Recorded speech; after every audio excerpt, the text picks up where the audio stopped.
Hello नमस्कार दोस्तों। एक एसडीएम साहिबा होती हैं जो अपने ड्राइवर से कहते हैं, ड्राइवर जल्दी चलो, मुझे जो है एक मीटिंग में जाना है और थोड़ा स्पीड में गाड़ी ले चलना, और मुझे यही देर हो गई है और पहुंचना है, थोड़ा जल्दी करना।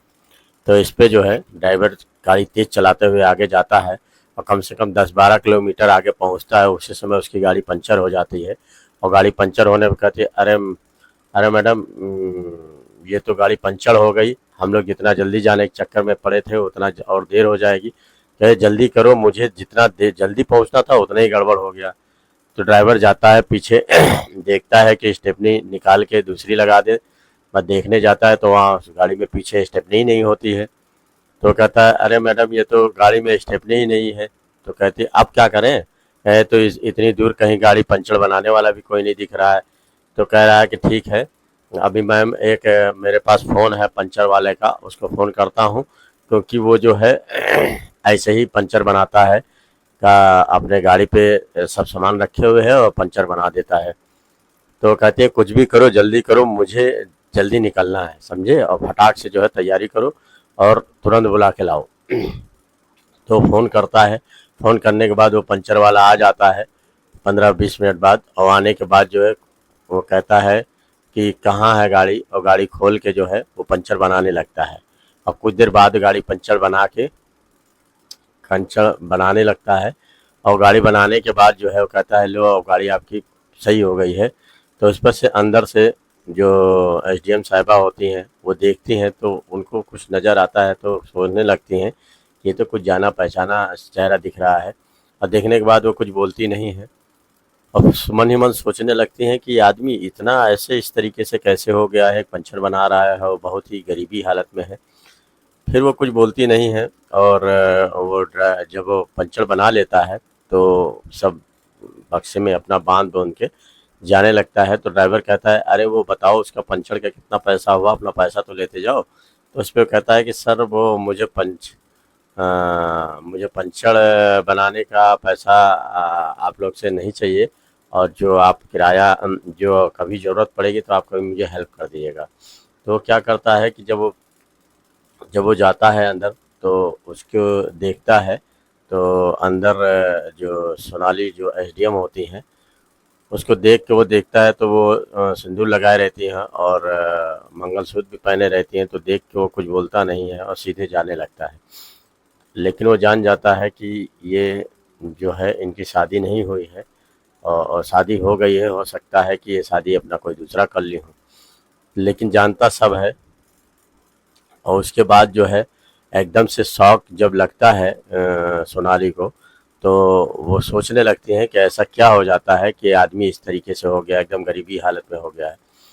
तो ये दोस्तों, ऐसा उसको शौक इस वजह से लगता है क्योंकि वो पहले वो उन्हीं का तलाकशुदा पति होता है, और वो ऐसा क्या होता है कि इन दोनों में आपस में तलाक हो जाता है। ये कहानी बहुत ही दिलचस्प है दोस्तों। आइए आप लोग को कहानी विस्तार से सुनाते हैं। आप ध्यानपूर्वक सुनिएगा और बताइएगा कहानी आप लोग को कैसी लगी, और इसको लाइक शेयर ज़रूर करिएगा और सब्सक्राइब भी कर दीजिएगा। ये कहानी आप लोग को कैसी लगी? ये कहानी दोस्तों एक उत्तराखंड की गढ़वाल जगह की है, जो कि वहाँ पे एक लड़का रहता है जिसका नाम गौरव रहता है। और गौरव जो है बहुत ही अच्छा देखने में लगता है और हष्ट-पुष्ट रहता है, और पढ़ाई-वढ़ाई करके एक दिन उसके माता-पिता कहते हैं कि चलो आज पार्टी में चलते हैं। पार्टी बहुत ही गजब की है, वो हम लोग को दावत दिए हैं तो जाना ही पड़ेगा, लड़की की शादी है। तो वहाँ जाने के लिए ये लोग तैयार होते हैं, और तैयार होके जब पहुँचते हैं उसमें, तो वो क्वालिटी बहुत ही हाई-फाई होती है, बहुत ही शानदार होती है। तो वहीं पे एक लड़की होती है जिसका नाम होता है सोनाली। तो सोनाली जो है वो बहुत ही खूबसूरत होती है। वो एकटक देखती है और गौरव को देखती ही रह जाती है। गौरव भी देखता है, उसको देखता रह जाता है। तो मन ही मन उसको गौरव सोचता है कि मैं कुछ बोलूं। इससे पहले ही सोनाली कह देती है, और यहाँ पे गौरव कैसे, तो सोचने लगता है कि ये मेरा नाम कैसे जानती है। तो कोई उसको बता देता है कि लड़का जो है गौरव बहुत ही पढ़ने में अच्छा है और बहुत ही सुंदर और सुशील है, बहुत ही अच्छे परिवार का है। तो इस पे जो है बड़ी खुश हो जाती है, और उसको भी ये गौरव बहुत अच्छा लगता है, और गौरव को सोनाली बहुत अच्छी लगती है। ये दोनों एक दूसरे को देखते हो मन में मन प्यार करने लगते हैं, और प्यार करने के बाद जो है फिर वो पार्टी ख़त्म होती है। ख़त्म होने के बाद जो है सोनाली गौरव से कहती है, तुम अपना नंबर हमको दे दो, मैं तुमसे अकेले में बात करना चाहती हूँ। तो गौरव उसको नंबर दे देता है, और उसके बाद जो है वो लोग घर चले आते हैं। घर चले आने के बाद जो है गौरव जब सोनाली घर पहुंचती है, तो रात में सोचती है कि मैं कुछ बात करूं गौरव से। तो वो फ़ोन मिलाती है, तो गौरव उठा लेता है। उठाने के बाद पूछती है कि गौरव तुम घर ठीक ठाक टाइम पे पहुंचे? तो गौरव कहता है हाँ टाइम पे ठीक ठाक पहुंचा, लेकिन थोड़ा आने में देर हो गई। तो वो पूछता है कि तुम ठीक ठाक पहुंची? तो कहती है कि हाँ मैं भी अपना खाना पीना खा के और सब परिवार से हम लोग चले आए, और बहुत ही मज़ा आया पार्टी में, और मुझे भी तुम देखने में बहुत ही अच्छे लगे। तो कहता है कि मुझे भी तुम बहुत अच्छी लगी, तब से मैं सोच ही रहा हूँ कि तुमको क्या करूँ, तुम्हारा नंबर मेरे पास था नहीं, मैं पहले फ़ोन मिला था। तुम वाकई बहुत ही खूबसूरत हो, देखने में बढ़िया हो, वाकई लगता है कि हाँ कोई हो। तो इस पे वो कहती है कि देखिए माँ, मेरे माता पिता जो है बहुत ही अच्छे विचारों के हैं, और सबसे बड़ी चीज़ है कि वो स्वतंत्र हैं। वो कहते हैं बेटी जब भी तुम शादी करना सोच समझ के करना, मुझे कोई आपत्ति नहीं है, लेकिन जो भी करना सोच समझ के करना। तो इस पे गौरव कहता है कि ये बात तो सही है कि तुम काफ़ी ऊंचे ख़ानदान की हो और काफ़ी पैसे वाली हो, तुम्हारा परिवार बहुत ही संपन्न है, हम लोग कुछ गरीब टाइप के हैं, तो इस वजह से हम लोग शादी आपस में नहीं कर सकते हैं, क्योंकि घर वाले कभी आपके राज़ी नहीं होंगे। तो वो कहती हैं ये बात तो सही है, वाकई हमारे घर वाले तुमसे शादी करने के लिए राज़ी नहीं होंगे। लेकिन इस तरह सिलसिला चलता है, कुछ कुछ साल बीत जाते हैं, कम से कम 1.5-2 साल का समय बीत जाता है, लेकिन एक दूसरे से वो लोग ऐसे ही बातें किया करते हैं।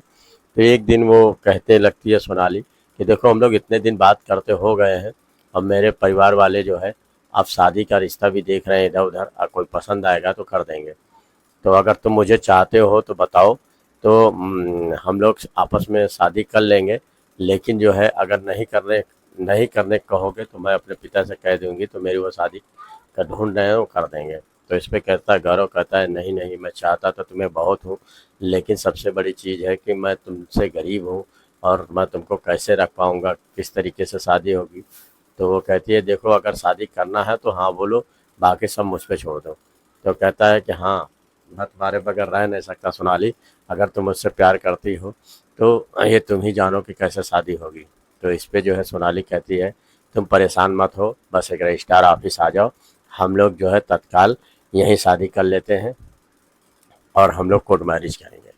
तो वो कोर्ट मैरिज दोनों शादी कर लेते हैं, और शादी करने के बाद फिर वो कहती है कि मुझे अपने घर चलना चाहिए। तो वो अपने घर यानी गौरव अपने घर ले आता है, और उसके माँ बाप को जब पता चलता है लड़की को, वो बहुत नाखुश होते हैं, उनको समझ में नहीं आता है कि आखिर ये लड़की इतना बड़ा कदम कैसे उठा ली, ये तो बहुत ही सुशील और अच्छी लड़की थी, कहाँ हम लोगों ने ऐसी कमी करी कि ये लड़की जो है इस तरीके से हम लोग को धोखा दी।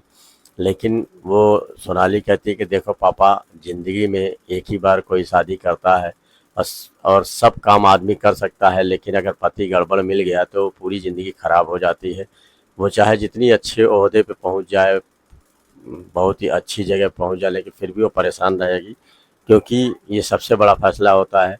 और हमें लगा कि गौरव सबसे अच्छा लड़का है, क्योंकि मैं उससे आज से नहीं 2 साल से प्यार मोहब्बत की बात की, लेकिन वो कभी हमें प्रेस नहीं किया शादी करने के लिए, बल्कि वो कह रहा था जहाँ तुम्हें अच्छा लगे तुम सोनाली वही करना, क्योंकि तुम्हारी खुशी में ही मेरी खुशी है। उसकी ऐसी बातें हमको जो है पूरी झकझोर देती थी कि जो भी कहता था वो सही कहता था, कभी ज़बरदस्ती या दबाव वाली बात नहीं करता था।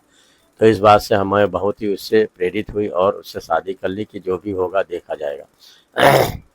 तो उसमें माँ बाप जो है इधर उधर की बातें सुनते हैं, तो उनको बहुत ख़राब लगता है कि हर कोई रिश्तेदारी में यही कहता है कि देखो लड़की भाग के शादी की है। तो वो कहते हैं कि जब शादी ये लोग कर ही लिए हैं तो इनकी शादी फिर से हम लोग धूमधाम से करा देते हैं। तो वो उसके लड़की के माँ बाप जो है फिर से गौरव की और सोनाली की धूमधाम से शादी कराते हैं, और शादी कराने के बाद इनको बढ़िया से विदा करते हैं। ये गौरव जो है सोनाली को लेके अपने घर चला जाता है, और राजी खुशी से रहने लगता है। कुछ समय बीतते हैं, बीतने के बाद जो है सोनाली को लगता है कि वाकई घर बहुत छोटा है, बेड बहुत जो थर्ड क्वालिटी का है, और उसके जो है जितना भी उसका परिवार है सब गरीबी के आग में झुलस रहे हैं और बहुत ही गरीबी स्थिति चल रही है। किसी तरीके से खाना पीना भी सोचना पड़ता है कि क्या खाएं क्या बनाएं, तो उसको ये बहुत ही ख़राब लगता है। वो एक दिन गौरव से कहती है कि देखो गौरव, हम लोगों ने शादी तो ज़रूर कर ली, लेकिन ये अफोर्ड हमको नहीं हो पा रहा है, क्योंकि गरीबी बहुत ही बेकार चीज़ होती है। आज हमको फेस करना पड़ रहा है। आज तो मैंने खाने पीने के बारे में सोचना पड़ता है, क्या बनाऊं क्या खाऊं। तो गौरव कहता है देखो, ये बात मैंने पहले ही तुमसे कहा था, लेकिन तुम मानी नहीं थी। तो कह रही थी देख, आज मैंने समझ लिया कि हकीकत हकीकत की दुनिया और सपनों की दुनिया में बहुत ही अंतर होता है। देखो ऐसे जो है नहीं चल पाएगा, और तुम जो है कोई बढ़िया से ड्यूटी और नौकरी कर लो। तो कहता है कि मुझे नौकरी मिल ही कहाँ रही है, कोई अच्छी मिलेगी तो कर लूँगा। तो उसको जो है आपस में दोनों खटपट होने लगती है, आपस में विवाद करने लगते हैं। और इन दोनों के विवादों में एक दिन जो है वो गुस्सा के कह देती है सोनाली, देखो ऐसा है, मुझे तुम्हारे साथ यहाँ पे नहीं रहना है, मैं अपने मायके जा रही हूँ, मैं वहीं रहूँगी और मुझे तुमसे तलाक चाहिए। तो इस बात पे जो है गौरव घबरा जाता है, वो कुछ बोलता नहीं है। और उसके बाद जो सोनाली अपने माँ बाप को फ़ोन करती है और मम्मी पापा आ जाते हैं और उन्हीं के साथ वो चली जाती है। तो जाने के बाद जो है वो जम के पढ़ाई करती है, पढ़ाई लिखाई करती है, उस पढ़ने लिखने में बहुत तेज़ होती है। और एक दिन पेपर देती है, पेपर देने के बाद वो एसडीएम की कुर्सी पे नियुक्त हो जाती है। और एसडीएम की कुर्सी पे जब नियुक्त हो जाती है तो अपने ड्यूटी पे चली जाती है और वहीं पे ड्यूटी भी करने लगती है। और इधर जो है गौरव बहुत ही गरीब रहता है और किसी तरीके से वो जो उसकी ज़मीन होती है उसे बेच बाच के वो किसी तरीके से अपने माँ बाप का जीवन यापन करता है, क्योंकि पिता की तबीयत उसकी बहुत ख़राब रहती है। तो उसमें काफ़ी पैसा लग जाता है, इस वजह से उसे खेती बेचनी पड़ती है। और बेचने के बाद धीरे धीरे वो बेचारा जो है बहुत ही परेशान रहने लगता है। एक दिन उसका दोस्त कहता है कि देखो यार, मैं पंचर बनाता हूँ, एक ऑनलाइन में एक ये फ़ायदा है कि जब भी मुझे कोई बुलाता है तो ऐसी जगह बुलाता है जहाँ पे कोई पंचर वाला नहीं होता है, तो उससे मैं आने जाने का किराया अलग से और प्लस जो है पंचर बनाने का अच्छा खासा पैसा लेता हूँ। जैसे मुझे अच्छे खासे मेरी वो हो जाती है, इनकम हो जाती है, कम से कम 1000-2000 की इनकम मेरी रोज़ की हो जाती है और मुझे पता भी नहीं चलता है। और रोज़ दुकान भी नहीं खोलनी पड़ती है, जब कोई फ़ोन करता है जाके बना देता हूँ। तो ये चीज़ गौरव को बहुत अच्छी लगती है। गौरव कहता है यार, ये तो काम तुम्हारा बढ़िया है, ऑनलाइन मैं भी करना चाहूँगा। तो एक ऑनलाइन बिजनेस करने के लिए वो भी सब सामान खरीद लाता है और पंचर बनाने के लिए जैसे वो उसका दोस्त है सब इसको सिखा देता है। तो इससे वो अपनी पंचर की दुकान भी चलाने लगता है और कहीं पे किसी की ज़रूरत पड़ती है तो वो ऑनलाइन देखता है और देखने के बाद इसे फ़ोन कर देता है। तो ये जो ड्राइवर रहता है ये ऑनलाइन सर्च करता है, सर्च करने में जो है गौरव का नंबर मिल जाता है एक दिन। तो गौरव का नंबर से फ़ोन करता है, कहता है कि गाड़ी मेरी पंचर हो गई है रास्ते में, तो आके बना दो। तो उसी बात पे जो है ये गौरव वहीं पहुंचता है। अब पहुंचने के बाद पंचर बनाता है तो वही एसडीएम साहब जो है उसमें से निकलती हैं और कहती हैं कि पंचर थोड़ा जल्दी बनाओ, इतनी देर क्यों लग रही है। तो ये जब देख लेता है तो इसको एक एकदम आँखों के सामने देखता है तो इसके दिमाग में यही आता है कि अरे ये लड़की तो मेरी बीवी है और ये सिंदूर लगाए है और ये मंगलसूत्र भी पहने हैं, तो लगता है कोई दूसरी शादी कर ली है। तो इस वजह से ये बोलता नहीं है और बोलने के बाद वहाँ से जो है पंचर बनाने के बाद जाने लगता है। तो वो पंचर वाला यही कहता है कि अरे पैसा तो लेते जाओ। तो कहता है जब पैसे की ज़रूरत होगी, पैसे आप बड़े लोगों से मैं नहीं लूँगा, जब मुझे कोई ज़रूरत पड़ेगी तो आप लोग मेरी मदद कर देना। तो इस बात से जो है वो बहुत ही दुखी होके चला आता है और वो अंदर ही अंदर रोने लगती है।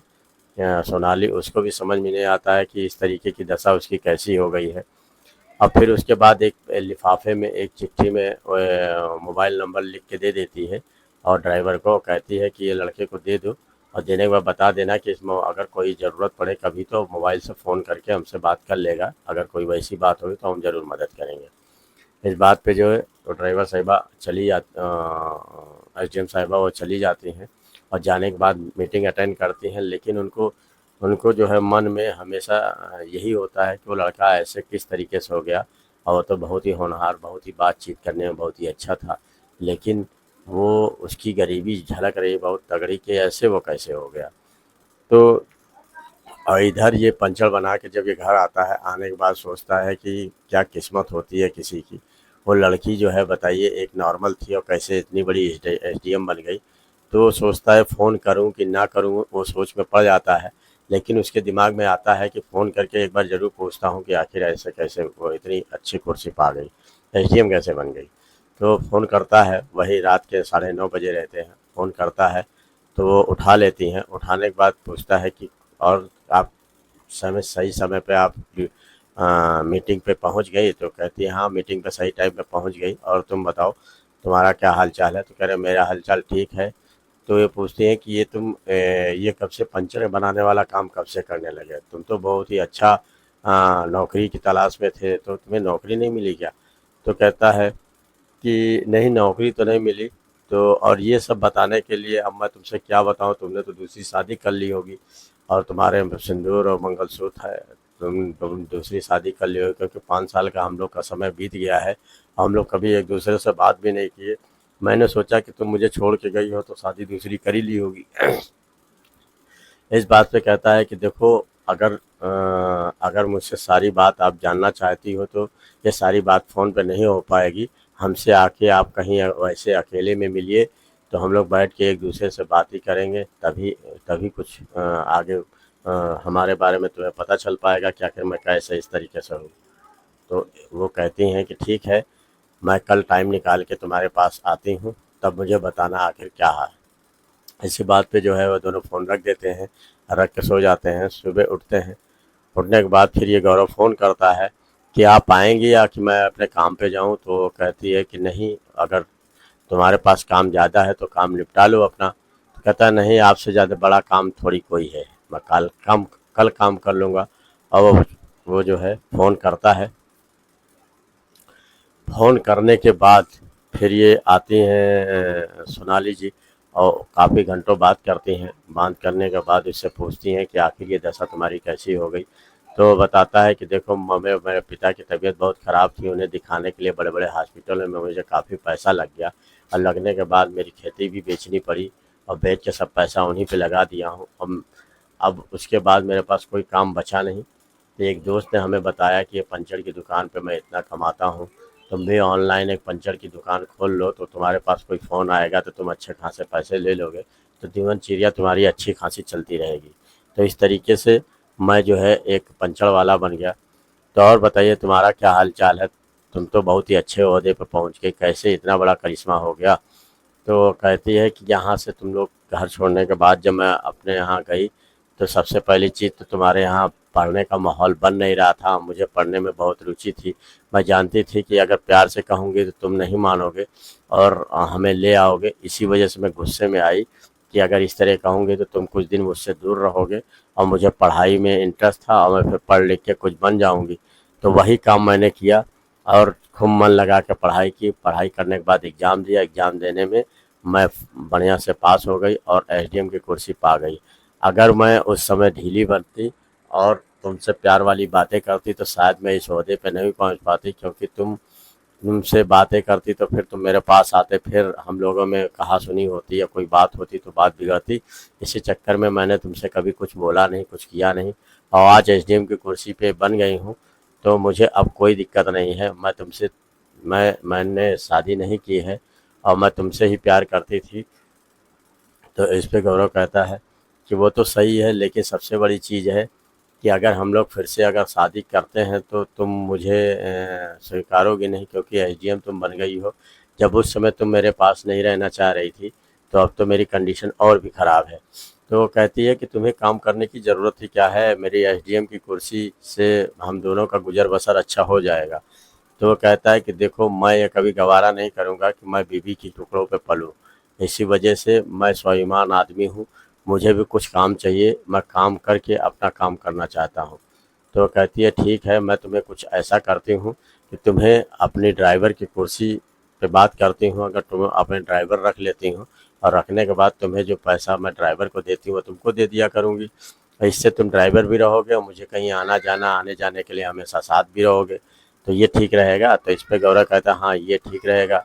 इस पे जो है दोनों शादी कर लेते हैं फिर से, और इसको ड्राइवर की कुर्सी पे इसको बैठा देती है और कहीं आना जाना रहता है तो गौरव से कहती है चलो, और फिर इससे जो है दोनों एक दूसरे की नज़दीकियाँ भी बनी रहती हैं और एक दूसरे से कोई मलाल भी नहीं रहता है, और वो इससे प्यार भी करती हैं और दोनों की इसी तरीके से राजी खुशी से ज़िंदगी चलने लगती है। तो ये कहानी दोस्तों आप लोग को कैसी लगी ज़रूर शेयर कमेंट ज़रूर करिएगा, क्योंकि ये कहानी कोई अगर ऊंची कुर्सी पा जाता है बड़ी तो किसी गरीब को गले नहीं लगाता है, लेकिन ये लड़की एसडीएम की कुर्सी पाने के बाद भी आज भी ये लड़की बहुत ही सहनशीलता बहुत ही अच्छी थी, क्योंकि जो है इतनी बड़ी कुर्सी होने के बाद जो है अपने पति को स्वीकार किया। तो ये आदमी के जहन में होना चाहिए कि इंसान सबसे बड़ी चीज़ है, इंसानियत इंसान की सबसे बड़ी चीज़ है इंसानियत। इंसानियत अगर है तो उससे बड़ा कोई चीज़ नहीं है। अगर ये कहानी दोस्तों अच्छी लगे तो आप शेयर कमेंट जरूर करिए। धन्यवाद, नमस्कार दोस्तों।